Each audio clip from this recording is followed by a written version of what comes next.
Terima kasih Anda masih bersama kami dalam Sapa Indonesia Pagi, Saudara. Untuk mengawal pansus hak angket pemakzulan Bupati Pati Sudewo, Aliansi Masyarakat Pati Bersatu mendirikan posko di depan kantor DPRD Pati. Posko dibuat warga untuk menerima pengaduan masyarakat soal kebijakan Bupati. Selain itu, posko ini juga digunakan untuk menerima pengaduan masyarakat yang menjadi korban kekerasan aparat saat aksi unjuk rasa pada 13 Agustus yang lalu.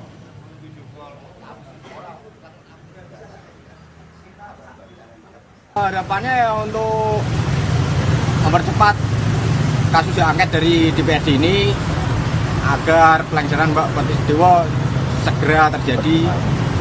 Percepatlah kita ngawal di sini agar DPR ini tidak masuk angin, Mbak. Dan informasi terkini terkait dengan hak angket pemakzulan Bupati Pati kepada jurnalis Kompas TV sudah ada Iwan Miftahudin di Pati, Jawa Tengah. Selamat pagi Iwan. Iwan, apa saja yang akan menjadi fokus pembahasan dalam rapat pansus hak angket hari ini dan siapa saja yang kemudian dipanggil dan juga diperiksa hari ini?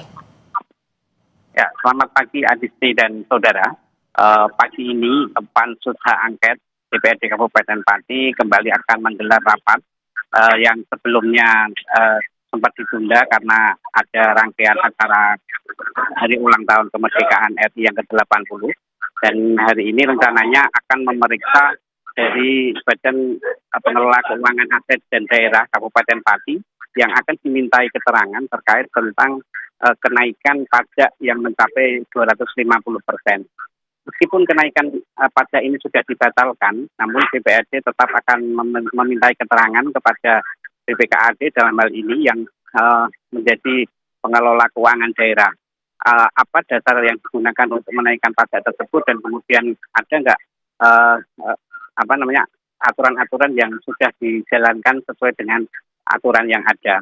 Selain BPKAD, rencananya juga akan dipanggil dari camat, perwakilan camat dan kepala desa, yang dalam hal ini juga menjadi unsur yang terlibat dalam pengumpulan pajak di Kabupaten Pati. Tapi perlu diketahui saudara bahwa hak angket ini atau pansus hak angket ini itu sudah bekerja sejak tanggal 13 dan 14 Agustus kemarin. Pada pansus pertama kemarin yang tanggal 14 itu, pansus sudah memanggil berbagai pihak, diantaranya dari direksi rumah sakit, kemudian dari ex-karyawan rumah sakit sebanyak 220 yang di PHK secara sepihak.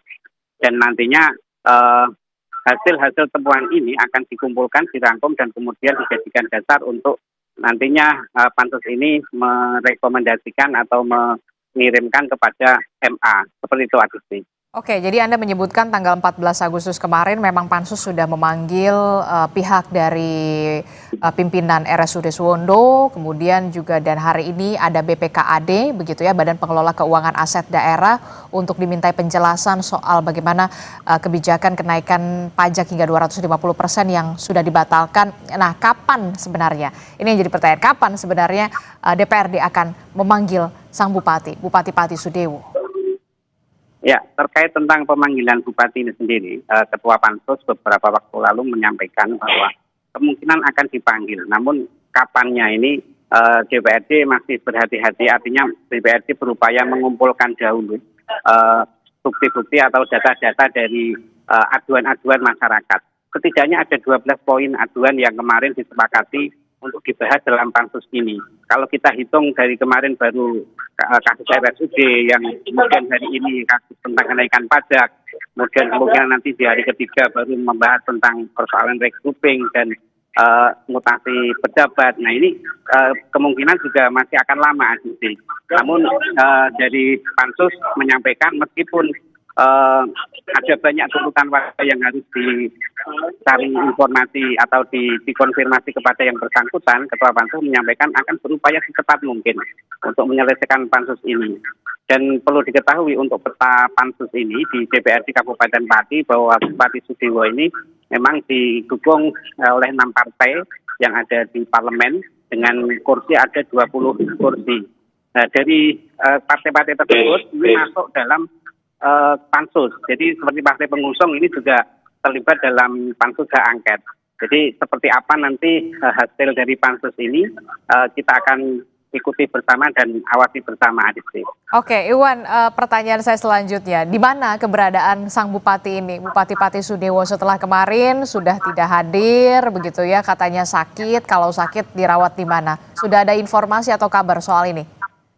Ya, memang yang jadi pertanyaan masyarakat sejak tanggal 13 Agustus kemarin ini, Bupati Sudewo belum memunculkan diri atau menampakkan diri ke publik, dan ini menjadi pertanyaan banyak warga.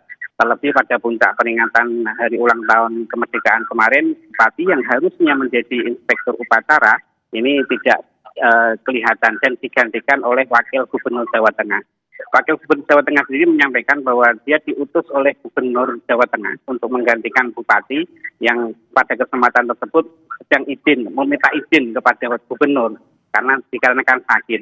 Nah, mengenai keterangan sakit kemudian dirawat di mana, ini belum ada informasi lebih lanjut. Jadi kami yang ada di Kabupaten Pati ini juga masih mencari-cari informasi apakah beliau itu dirawat di Pati atau di luar Pati. Ini belum ada informasi yang valid seperti itu, Adisti. Oke, karena memang keberadaannya belum diketahui, lalu bagaimana dengan tugas-tugas? Apakah kemudian sudah didelegasikan kepada Wakil Bupati atau seperti apa? Ya, kemarin Wakil Gubernur Jawa Tengah, Pak Yasin Maimun, ini selain memimpin upacara kemerdekaan di Pati, ini juga sekaligus mengkomunikasikan dengan Forkopimda dan memastikan bahwa pelayanan kepada masyarakat di Kabupaten Pati harus tetap berjalan. Jangan sampai dengan adanya dinamika yang terjadi di kabupaten ini, kemudian pelayanan menjadi terganggu. Dan untuk petugas sementara yang ditunjuk menggantikan Bupati ini adalah Wakil Bupati Pati, Wisma Chandra, yang nantinya mereka akan Wakil Bupati ini akan mengambil tugas-tugas Bupati yang agar melayani masyarakat Pati tidak terganggu, pelayanannya tidak terganggu. Adisti. Oke, baik, ini pengawasan masih terus dan juga pengawalan masih terus dilakukan oleh masyarakat Pati. Terima kasih informasinya jurnalis Kompas TV Ihwan Miftahudin melaporkan langsung dari Pati, Jawa Tengah.